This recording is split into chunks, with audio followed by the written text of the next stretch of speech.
You're bleeding out in a mist-shrouded Kyoto backstreet, 1870 Japan. A katana is plunged through your chest, like Stabby McStabberson's ultimate betrayal, and a rival Ronin sneers as rain mixes with your blood pooling on the cobblestones.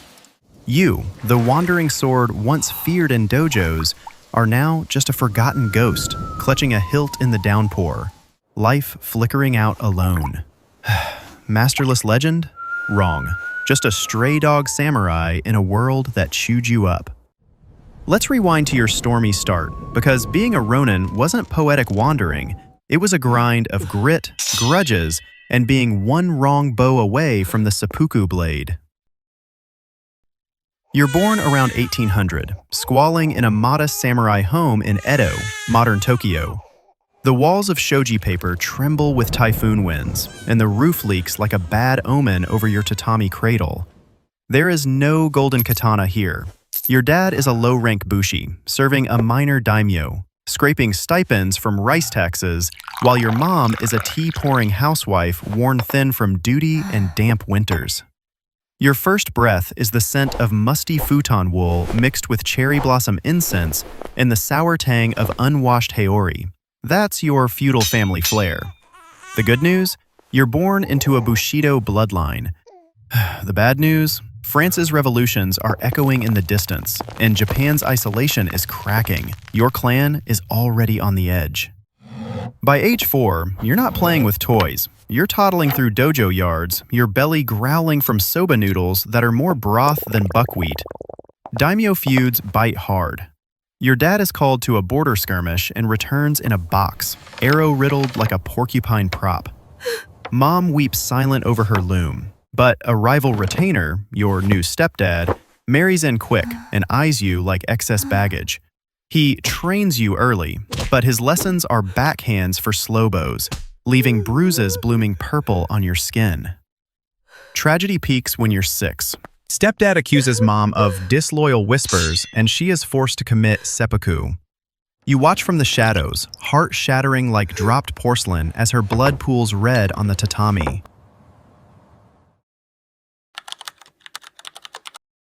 Orphaned-ish, you're inherited by the daimyo's household as page fodder. You have a roof over your head, but you're treated like a stray mutt. Clan kids, the real future samurai, taunt you as orphan blade, shoving you into koi ponds for laughs. You learn quick that life is a yai jutsu draw. Be quick or be quartered. The daimyo brands you with a small scar, a loyalty mark burning like forge embers.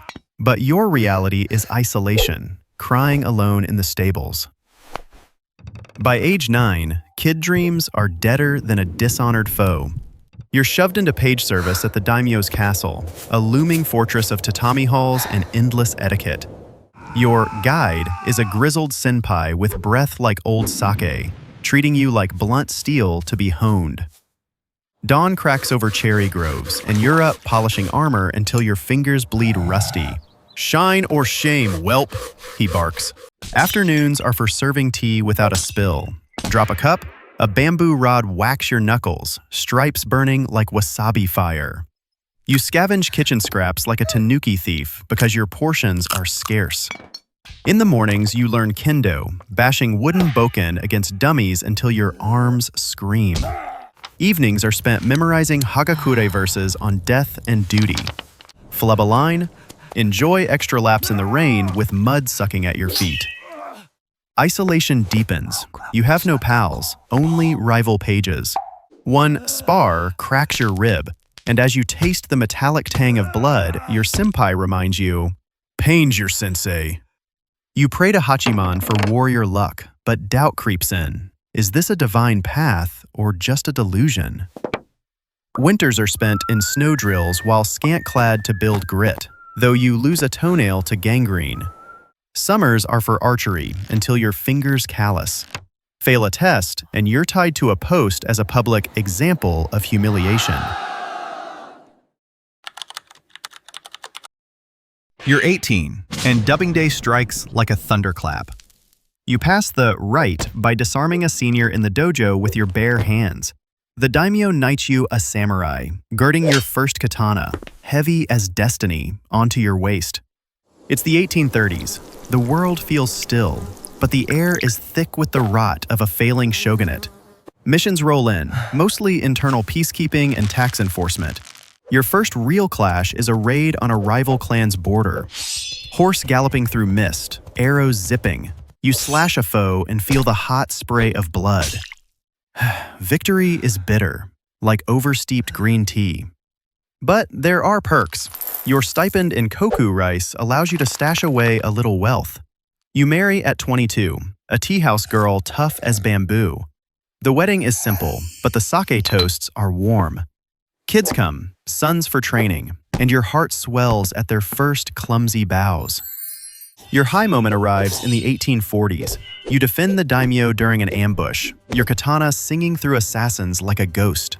You're promoted to a hatamoto guard, and people whisper, "Blade Ghost," as you pass. You feel untouchable. You buy finer haori and silk for your family. You share umeshu with retainers you call brothers, comparing scars by firelight. You feel alive. The battlefield is your canvas and honor is your ink. But shadows are sheathing your joy. One failed guard duty allows a spy to slip through. You face the shame of yubitsume, lopping off a finger to atone. The blood drips red, a reminder that your status is as fragile as shoji paper. 1853. The black ships of the West arrive, and the world shatters. You're 53, a stalwart veteran, but your swords are useless against the smoke and thunder of foreign cannons. The Tokugawa shogunate, the only world you've ever known, begins to dissolve. Good news, the long peace is over and warriors are needed. Bad news, you're obsolete. The shogunate collapses during the Boshin War. Your daimyo, stripped of power by the new Meiji government, demotes his excess blades. Suddenly, you're a Ronin, a masterless mutt wandering the streets of an Edo that is rapidly becoming Tokyo. Decay creeps in. Your health falters, and an old wound from the 1840s festers in the humid rains. You lose a brother to a senseless duel over a scrap of honor, blood pooling in a dusty dojo. Your clan dissolves. Retainers defect to the new government, trading their katanas for police batons. Your sons become Ronin too, and your wife dies of pox while your medicinal herbs fail. Isolation deepens. Trusted friends shun you as a disgraced drifter. Paranoia becomes your only companion. You sleep with your katana ready, dreams haunted by the ghosts of your lopped-off honors. By 1870, you're 70 years old, a wandering wraith. The Meiji era has arrived with its steam engines and top hats, but it has no place for a man of the sword. Your joints creak like rusty armor. You spend your final days in sake dens, fading memories of missions flickering in your eyes. Poverty bites hard. You eventually sell your katana, your soul, just for a bag of rice. You beg alms from merchants who once bowed to you but now fear you as a mad blade.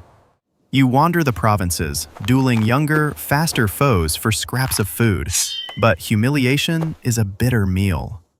Finally, you are lured to an honor duel by a rival from your past, a ghost seeking vengeance. The ambush happens in that mist-shrouded Kyoto street. You fought for a code that the world deleted. Your resolve was a flame, doused by the cruel tide of peace and progress. Your life could have carved a new code in these changing times, but it was dimmed to dust by duty's unyielding chain. Potential was lost, like masters in the mist. What if one allegiance had bent? What if you had embraced evolution instead of the edge of a blade? A samurai's stoic spirit is reduced to silent regrets, a legacy of loyalty snuffed by solitude. Ponder that as your shadow dissolves into the rain.